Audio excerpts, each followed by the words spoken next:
Bakit kayo walang pasok? May bisita yung bayan. Oh, may bisita ang ating bayan, may mga bisita. So, kaya, nako, nag-cancel ng mga klase ang mga bayan na mayroong mga madalaw. So, ngayon, ito yung pagkakataon na magba-Bible study tayo. Okay, tungkol sa salita ng Diyos. Ang salita ng Diyos ay tinuturo sa ating simbahan. Saan ang salita ng Diyos? Simbahan. Tinuturo ng ang simbahan na itinatag ni Jesus. Ayan, so ang simbahan na tinatag ni Jesus, meron yan siyang, alam nyo ba na merong 5 katangian ang simbahan natin? Apo. O ano yung 5 katangian ng simbahan ni Jesus? Marami ba siyang tinatag na simbahan? Apo. Ay, wala. Ay, isa lang.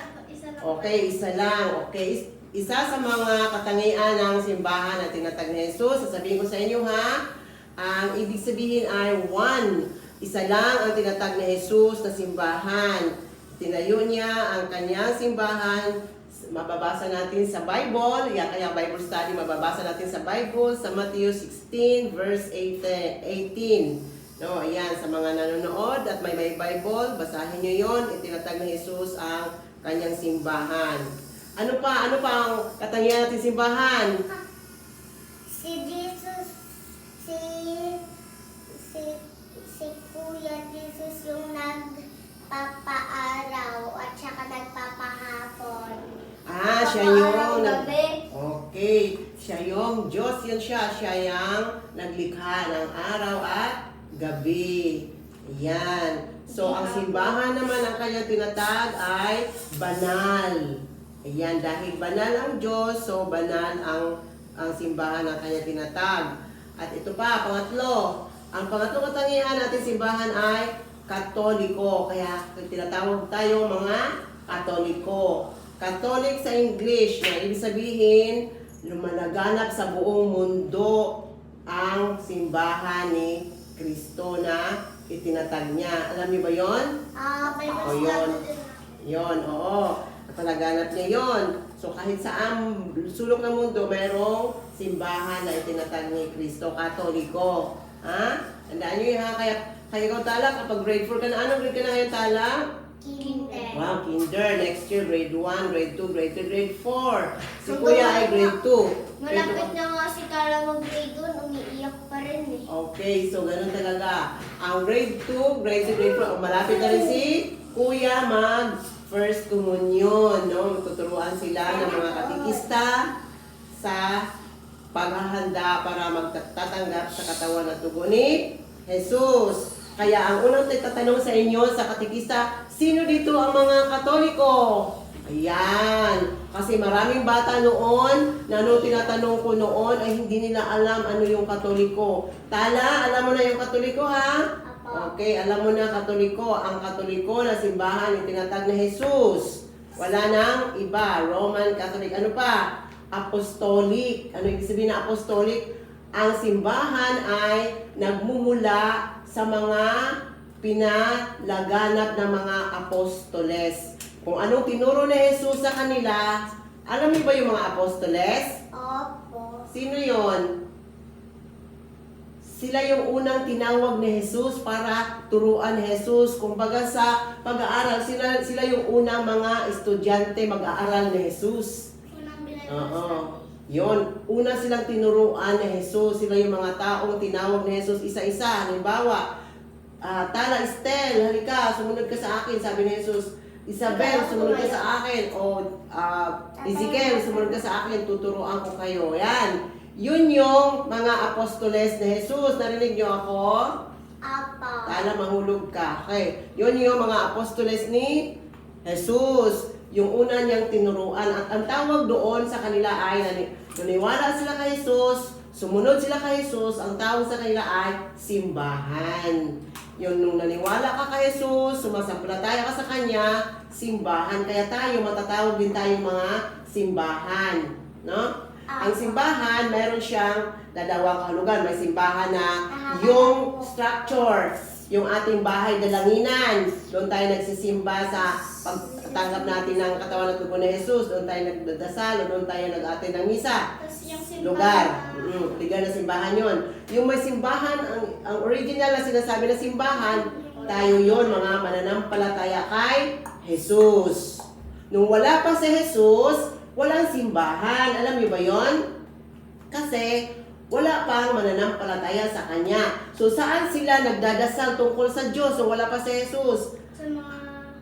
Okay, ang tawag doon sa lugar na kanilang pagdadasalan tungkol sa Diyos o makipag-usap sila sa Diyos, ang lugar na ginagawa nila, ang tawag doon ay templo. Okay, okay, temple.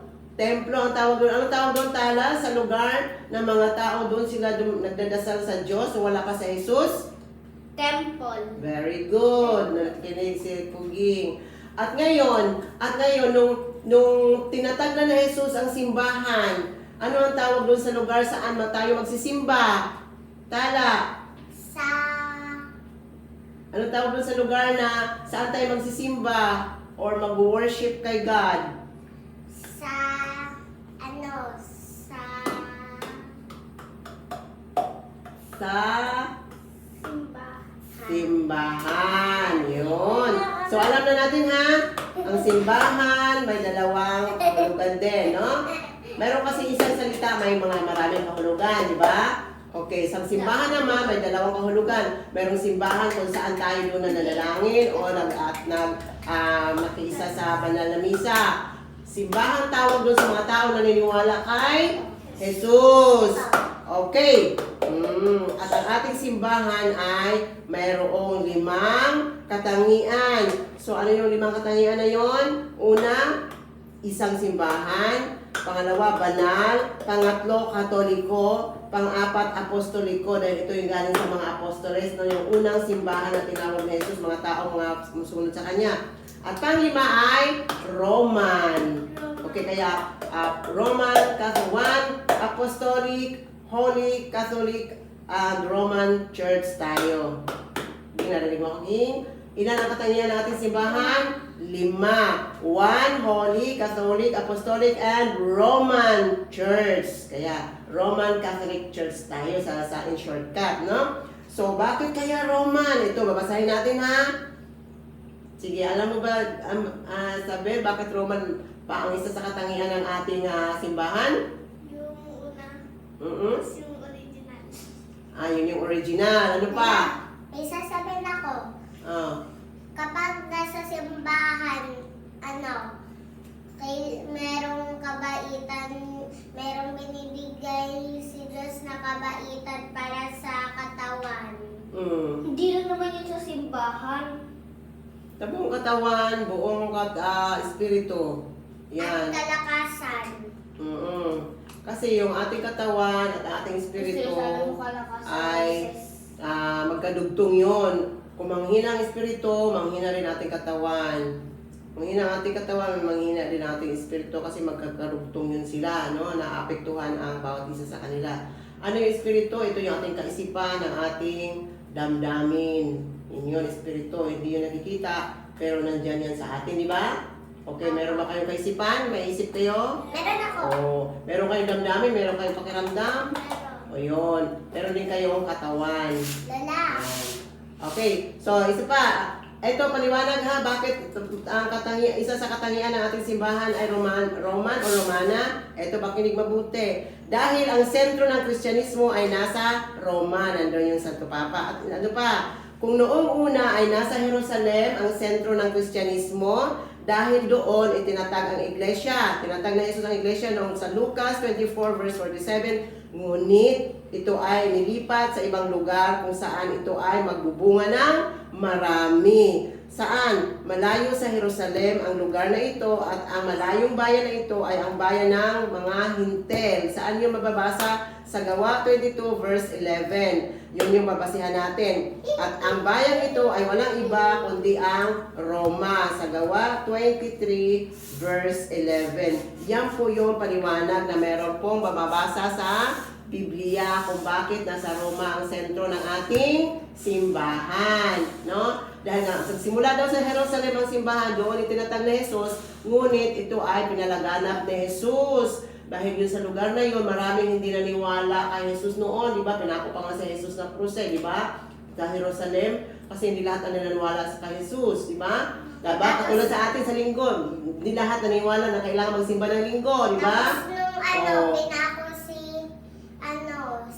Papa Jesus, bigla siyang nabuhay. Hindi siya bigla nabuhay, talagang nabuhay siya muli pagkatapos sa 3 araw. Kasi kapag- Okay, so kaya doon sa Roma, dahil doon sa Roma ay ang mga tao ay mga hintil. Ano ba yung hintil? Hindi naniwala sa Diyos yun, pero nung narinig nila ang salita ng Diyos na sinasabi ng mga apostol, naniwala sila kaagad. Marami silang naniwala. Kaya sa dami nila, isang buong bayan sila, sa buong bansa sila naniwala. Kaya doon itinatag ang sentro ng Kristyanismo or the Catholic Church, doon itinatag. Di ba? So, ganyan ang ating simbahan at doon nakaupo si St. Peter, ang unang pinuno ng ang simbahan na binigay ni Jesus, no? Sinabi ni Jesus, sa iyo Peter, sa iyo Pedro, sa Tagalog, sa iyo ko itatayo ang aking simbahan.